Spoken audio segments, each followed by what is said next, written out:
welcome. Come in. Have a seat, yeah. Oh, I'm sorry. Let me move all of these books and things out of your way. I'm still getting settled. Things are a bit messy, sorry. But welcome. My name is Victoria. Welcome to Whisperwind's new library and learning center. Now, I know what you must be thinking.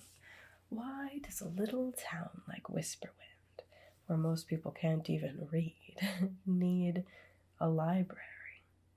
Well, I'm hoping to change all of that. See, I'm part of an initiative to bring knowledge and learning to the far reaches of the kingdom. It was started by the Baron of Eshon, a benevolent leader who wants to share his wealth with the rest of the kingdom, possibly narrow the gap and the deficit between the upper and lower classes. He's a wonderful man. You know, actually, up until about a year ago, he was just a councilman in Eshon. But then he tragically lost his only daughter to crime within the city, and he made it his personal mission in life to eradicate crime from Eshon. Well, he gained so much popularity doing that now he's the Baron, and he wants to spread out his wealth, make the world a better place. Isn't that wonderful? It's a little slow going, I'll admit, in a town like this. Most of the adults don't really want anything to do with me. I can't really blame them. They've gotten along so far in life without knowing their letters. Why should they want to change? Besides, you don't really know your letters to go work in the fields or stand over a forge all day, do you? But there are some that know their letters. Some of the shopkeepers, for example. And you know, I have had a few children come by here, interested in what I'm doing and setting up here. I've told them some stories from some of my books. Maybe someday they'll want to pick up one of those books and read the stories for themselves. I'm also planning on putting up lots of different learning resources around the walls. Star charts or maps. I have a beautiful map of the kingdom given to me by my benefactor himself, the Baron. Yes, it's a lovely illustrated rendition. It shows all of the major cities in the area. Mm-hmm. Oh, did you want to see the map? Sure, yes. It's absolutely stunning. Here, let me show you.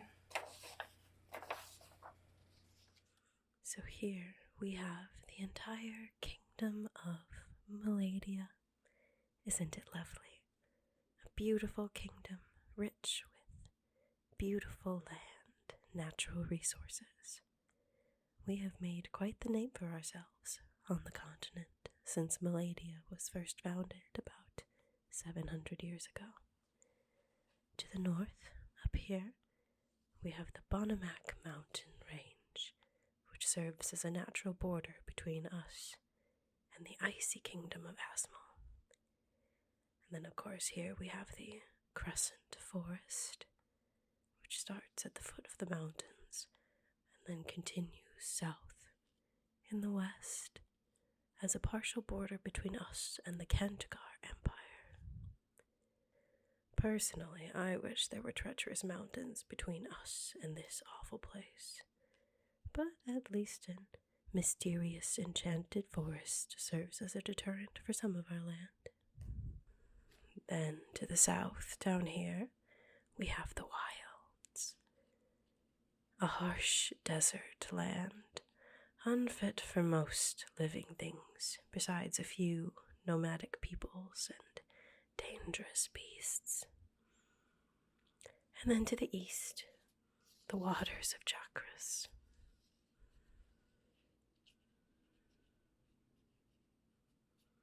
So here we are, all the way up here in the quaint little village of Whisperwind, completely secluded from the rest of the kingdom.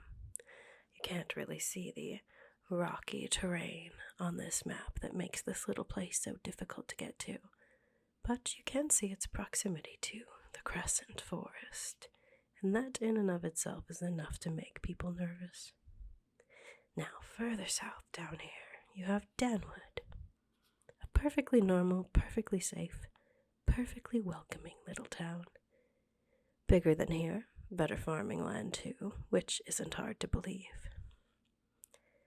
Then, further south as you follow the river, you get to my home, the beautiful city of Eshon, a beacon of nobility, the finer things in life.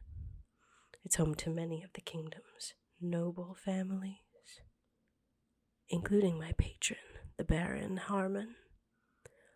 Only room for the finest foods, the highest fashion, and the most luxurious furnishings in the noble houses of Eshon.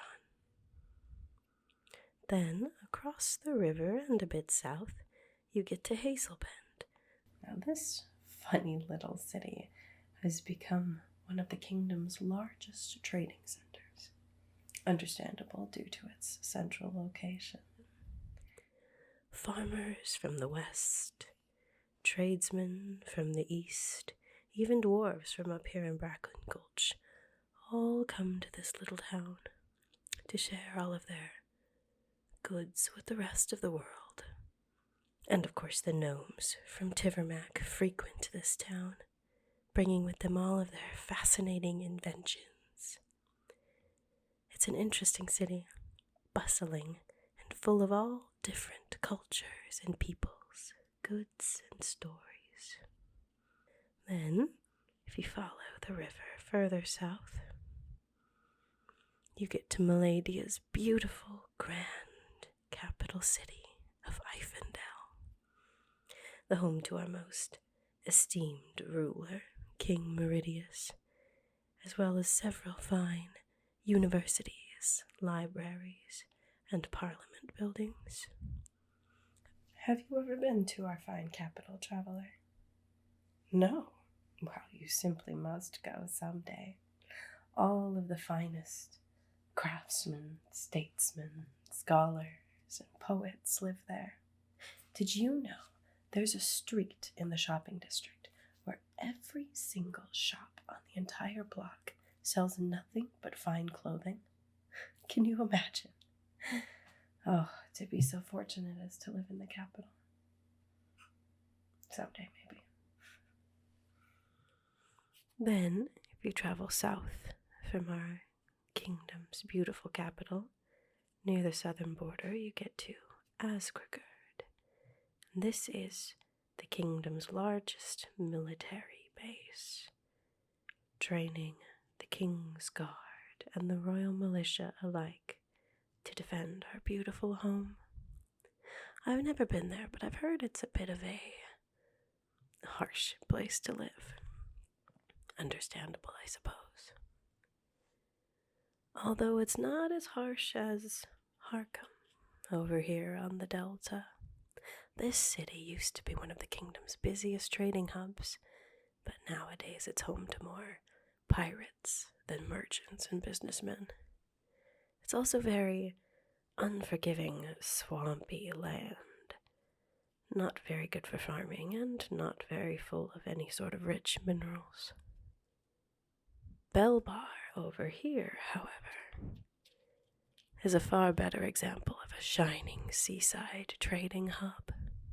It was originally founded by the dwarves, you know, so the buildings and the layout of the city are durable, well thought out, easily defendable. You would be hard-pressed to find a single dwarf there now, though. Most of them live up here in Bracken Gulch. This region, with all its cliffs and stones, is rich in precious minerals, other things dwarves find appealing. After the elves left, most of the dwarves holed themselves up here, or in Napwin over here, in the hilly region of central Meladia. They spend their days there, mining, foraging, crafting all sorts of tools, weapons, and armor for the kingdom. Very few of them ever leave their cities anymore. Unlike the gnomes, who still live in Meladia, They have no problem interacting with humans. Have you ever met a gnome before? Oh, you have? Chatty, fascinating people, aren't they? Most of them live in Tivermac nowadays, studying alchemy or creating new inventions. Have you ever made it to Tivermac? No. Well, it's certainly a sight to see. A city constantly in motion, people bustling about, always new ideas coming from there. It's quite the sight to see. I don't know that I would ever want to spend too much time there. There's lots of steam and dirt and other byproducts of all of their inventions and machines. But it's certainly a sight that you wouldn't want to miss. Much like this poor city over here used to be. Blightthorn. It's a ghost town now, little less than ruins and overgrowth from the forest. But it wasn't always like that. It used to be a bustling metropolis. It was called Brighthaven back then, back in the day. Humans and gnomes lived there together, studying alchemy or engineering or any of the sciences, constantly bustling about, much like Tivermac is now, except on a much larger scale. There was this contagious energy in the city. You couldn't help but marvel at the wonders that they would create there. It was a city full of possibility, of the future, of what's to come. Until one fateful day, it's about 10 years ago now. You see, for the most part, humans and gnomes worked together in harmony there. But there was one gnome who stirred dissent against the humans amongst his companions. They plotted against the humans in secret. They worked together to create a bomb that destroyed half the city of Brighthaven. Hundreds of lives lost, countless inventions and advancements in sciences. Most of the survivors abandoned the town, and it devolved into a den of thieves. They renamed it Blightthorn shortly after the bomb, named the whole ordeal the Blightthorn incident. No one likes to talk about it much. Tragic, really. I suppose even amongst a race that is generally peaceful, hate can still fester. Well, if we come north of Blightthorn, this is the richest farmland in the kingdom. Bromdover, right here, is a larger farming community, and all around here are several smaller farming villages or individual ranches and farms. A simple life, to be sure, but one to be proud of. Let's see, what else? Up here. Linden Grove. A curious little town, actually rather similar to Whisperwind in the sense that it's secluded from the rest of the kingdom. No one goes there unless they have to. In fact, I've heard rumors of monsters that live amongst the people, only coming out at night to feed on fresh blood. Only rumors, though. People in small towns love to talk, don't they? Then over here we have Stratton. Now this city is another military outpost, defending our kingdom's northern borders, although they don't have too much to worry about from an outside attack.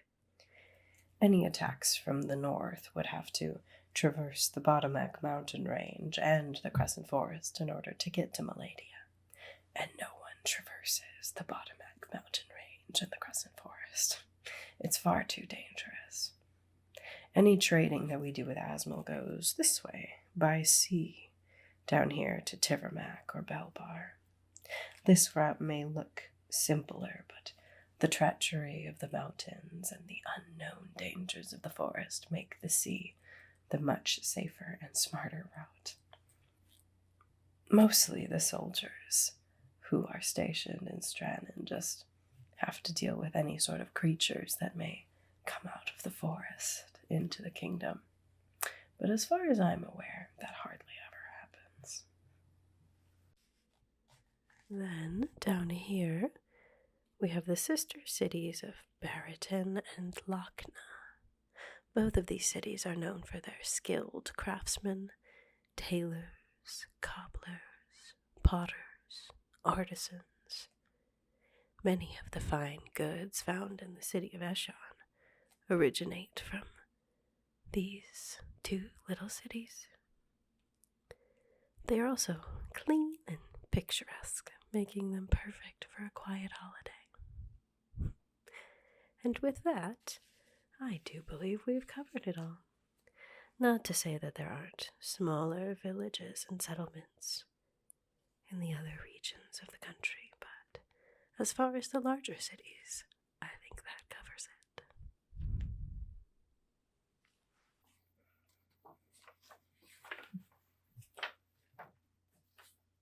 Isn't it a simply beautiful kingdom? I'll have to find a place of honor to hang this, somewhere where everyone can see. Maybe over there, in the opposite corner of the door, so you see it the first thing when you walk in. Yeah, that could work. Well, anything else I can interest you in today? I have books on all sorts of topics, scrolls and volumes that cover anything you might like to know, anything you might wish to borrow. Here, like this one, for example. I just unpacked it. The great philosophers of our time.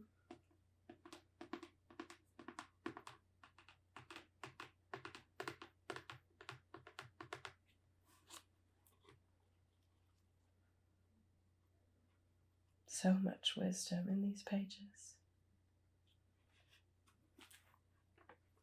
From some of the greatest minds that have ever lived in Meladia. Ooh, or I have this one. This one, I believe, was just finished up about a year ago by some scientists in the capital. Understanding the Stars.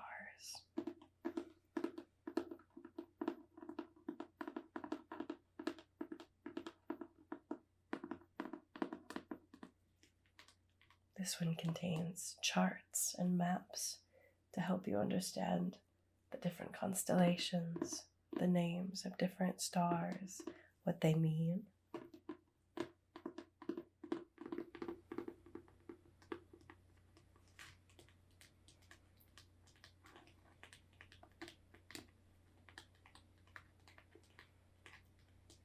It's a fascinating subject, astronomy. So much to learn from the world around us and from the heavens above us. Ooh, or I have this one. A History of Meladia. This covers everything from the early settlers up to the modern day that we enjoy now.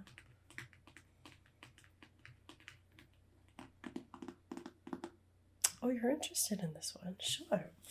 Any topics that you're looking for specifically?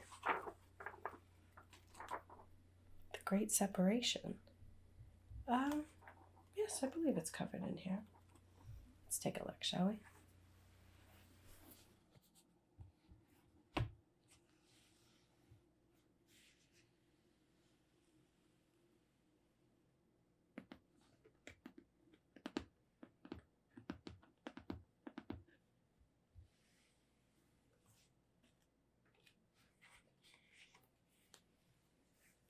All right, let's see.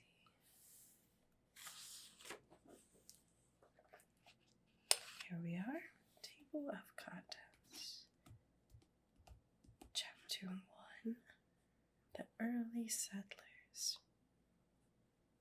Chapter 2, The Shadow Wars. Chapter 3, The Arrival of Humans. Chapter 4, The Golden Age. Chapter 5, conflict arises. Chapter 6, the battle for Ifendel. Chapter 7, there it is. Chapter 7, the great separation. It doesn't look like it's a very long chapter, but then again, I'm not sure how much there is to tell. The elves lost the Battle of Ifendel, and later they left. Now their presence is little more than a memory. But the following chapters tell you all about the new king, King Fruim, being crowned, and him rebuilding Ifendel and ushering in the second golden age that we're still enjoying now. Wonderful information. So, you're welcome to borrow this if you would like. Might not be exactly what you're looking for, but it's at least a launching point. If you wanted a book that went more into detail about the Great Separation, you would probably need to travel to Eshan, to the Library of Parliament there. It would be a several days' journey, although I would say it was worth it to see such a wonderful city. If you decide to go, let me know. I can let you know all of the places that you simply must see while you're in town. Well, you can borrow this one for now, though. Let me get my ledger so I can lend it out to you. Where is that? Here we are.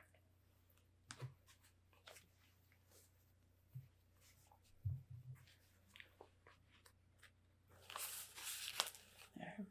You're my first book rental. All right. Name? Just a first name. Sure, that's okay. All right. And what is your current residence? Oh, the tavern. All right. Well, I certainly will know where to find you then, won't I?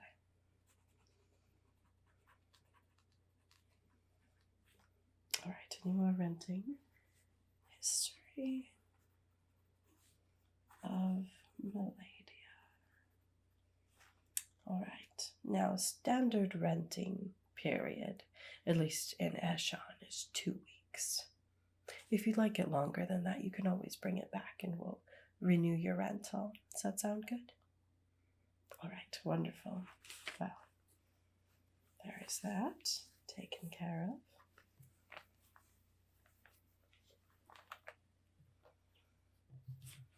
And here is your book. I hope you enjoy it and learn a lot. If you ever find yourself in need of other information or just something to read for fun, do stop by. I'll be here for who knows how long. Enjoy your book. I hope to see you soon.